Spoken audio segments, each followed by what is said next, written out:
Hello, नमस्कार। कैसे हैं आप लोग? उम्मीद करते हैं आप लोग बहुत अच्छे होंगे।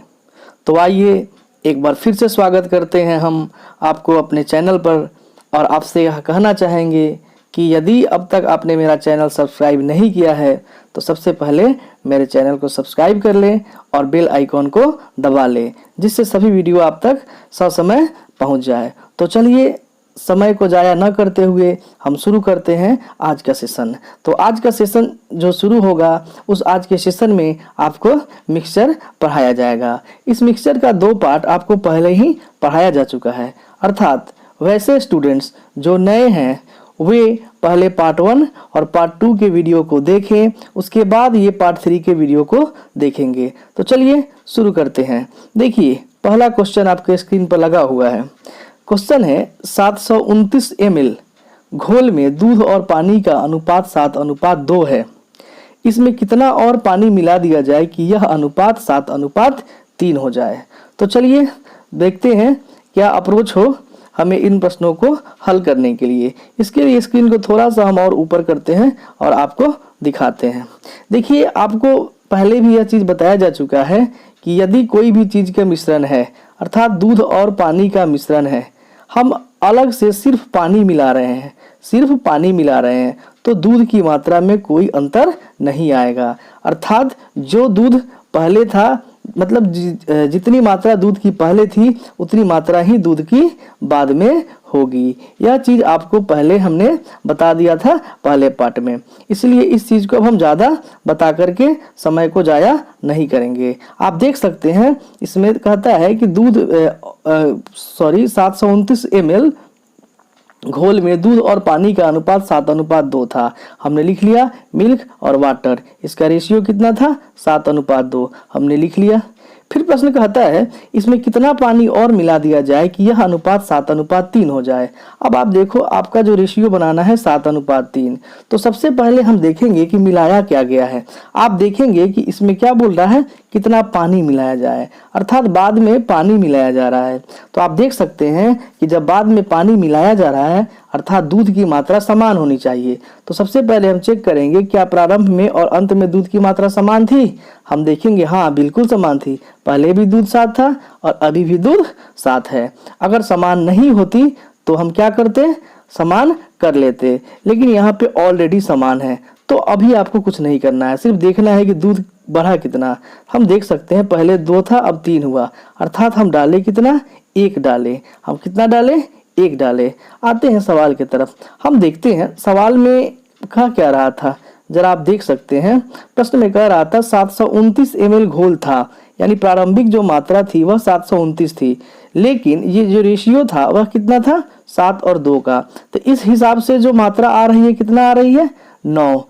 तो 9 का मान आपको दिया था कितना, 729 लीटर। वहीं लिखा हुआ है, आप देख सकते हैं 9 की मात्रा 729 लीटर।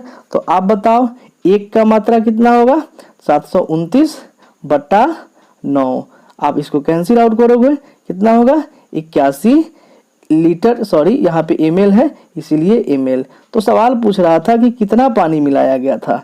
तो आप देख सकते हैं पानी कितना मिलाया गया था, 1 मिलाया गया था, और हमें 1 का मान ही निकालना है। तो 1 का मान कितना आ गया, 81 ml। इसीलिए इस प्रश्न का आंसर होगा, इसमें 81 ml पानी मिलाया गया था। तो चलिए हम दूसरा प्रश्न को लगाते हैं आपके स्क्रीन पे।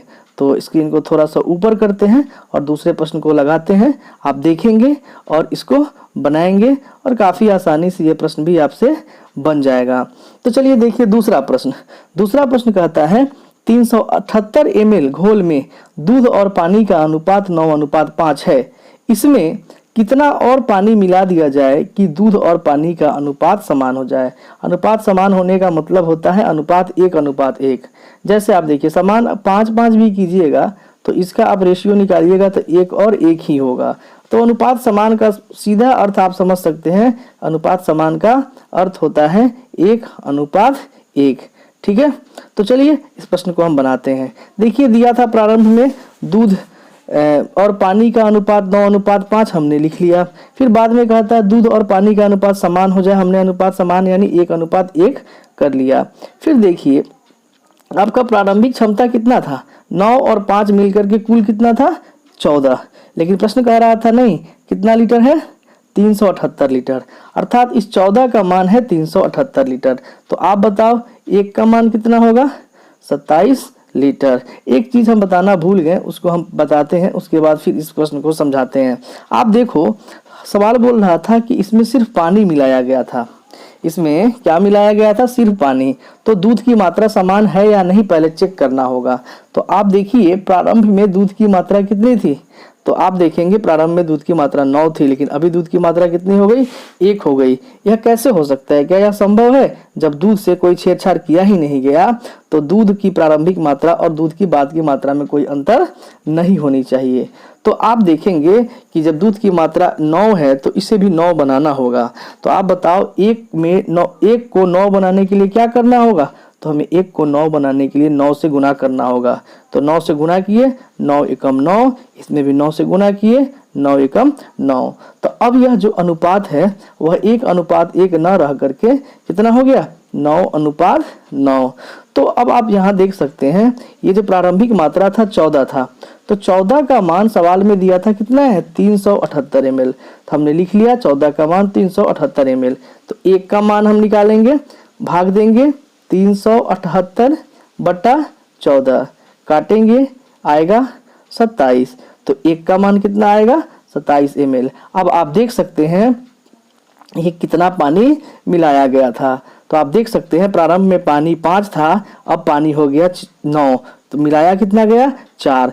बोल रहा है कितना मिलाया गया, यानी 4 मिलाया गया। हमें इसी 4 का मान ज्ञात करना है। तो आप देखो 1 का मान 27 ml, तो 4 का मान 4 गुना 27, और 4 में 27 से गुना करेंगे तो आएगा 108 ml।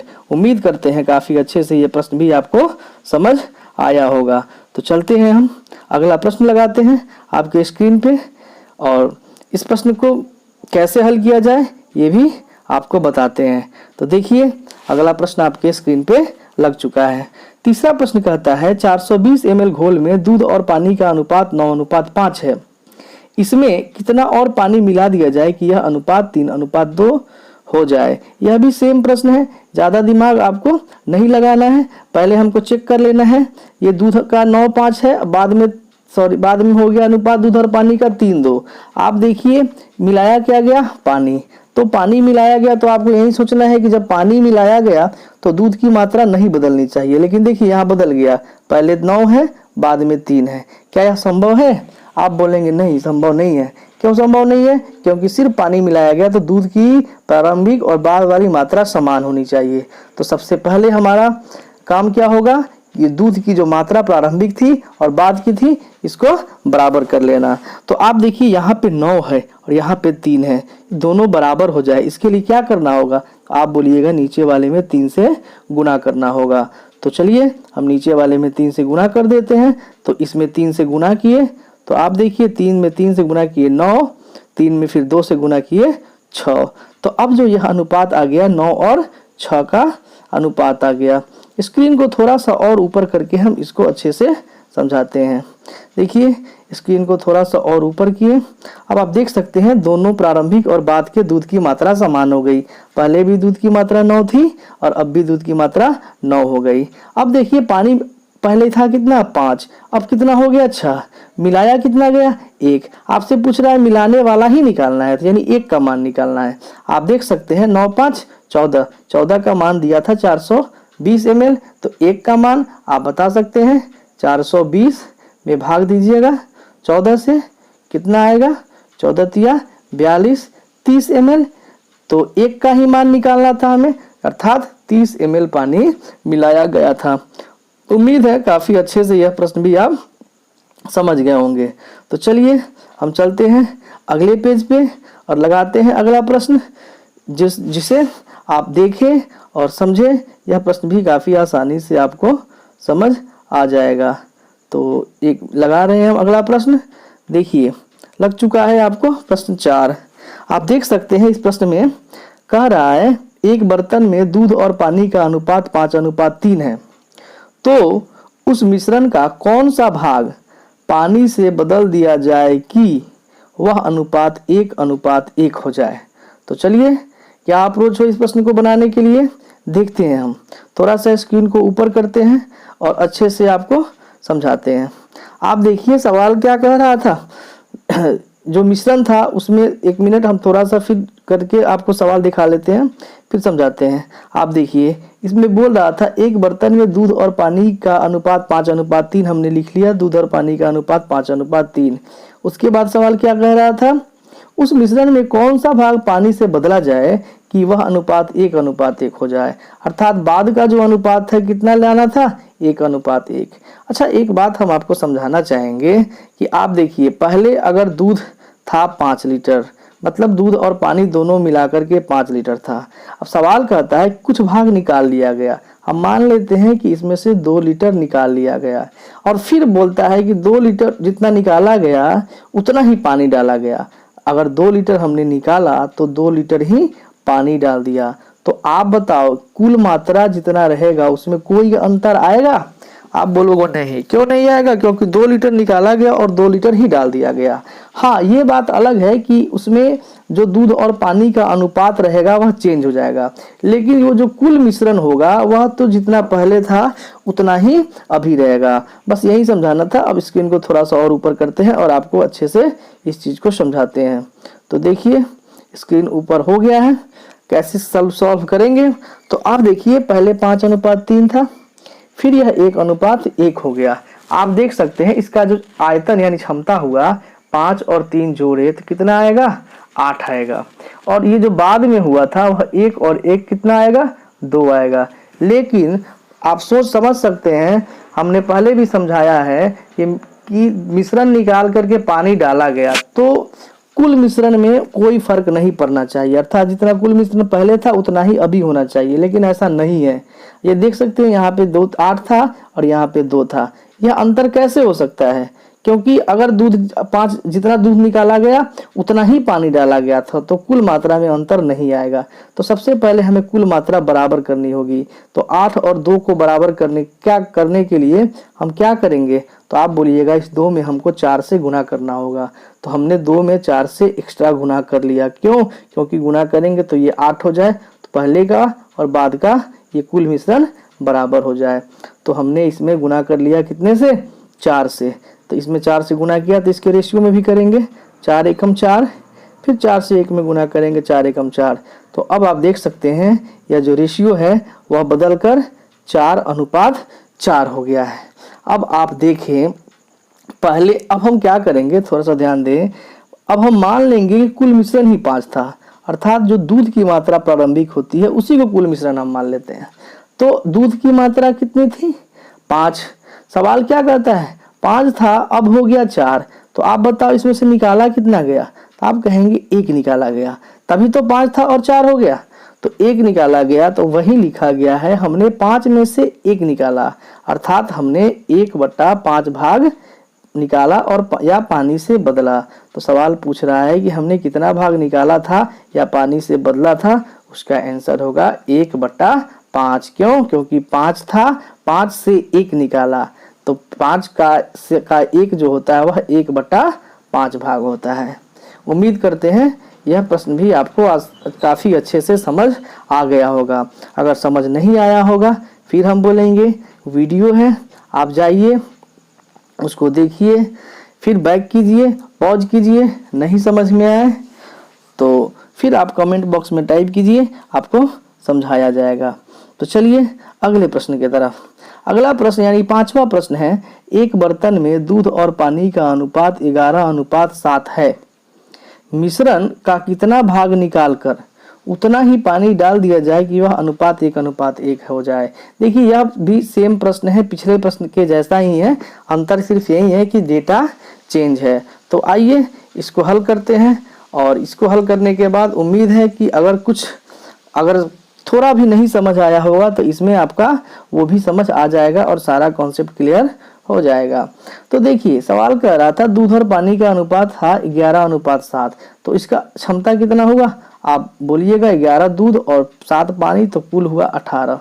ठीक है, फिर 1:1 हो गया, तो इसका क्षमता कितना हुआ, तो 1 और 1 मिलके 2। लेकिन सवाल बोल रहा था जितना मिश्रण निकाला गया उतना ही पानी डाला गया, तो पहले और बाद की मात्रा में कोई अंतर नहीं होनी चाहिए। क्यों? क्योंकि जितना निकाला गया उतना ही तो डाला गया। तो हम सबसे पहले करेंगे क्या, कुल मात्रा को बराबर करेंगे।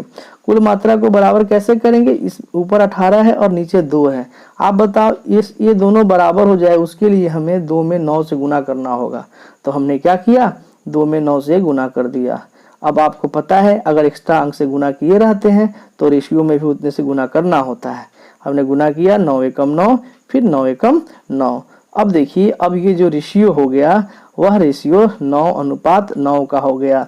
अब आप देखो, पहले मिश्रण था यानी दूध को ही कुल मिश्रण हम मान लिए, पहले था 11, अब हो गया कितना 9, निकाला कितना गया 2 निकाला गया कितने में, तो आप बोलिएगा 11 में। तो कौन सा भाग निकाला गया, तो आंसर होगा 2/11 भाग। उम्मीद करते हैं यह भी काफ़ी अच्छे से आप समझ गए होंगे।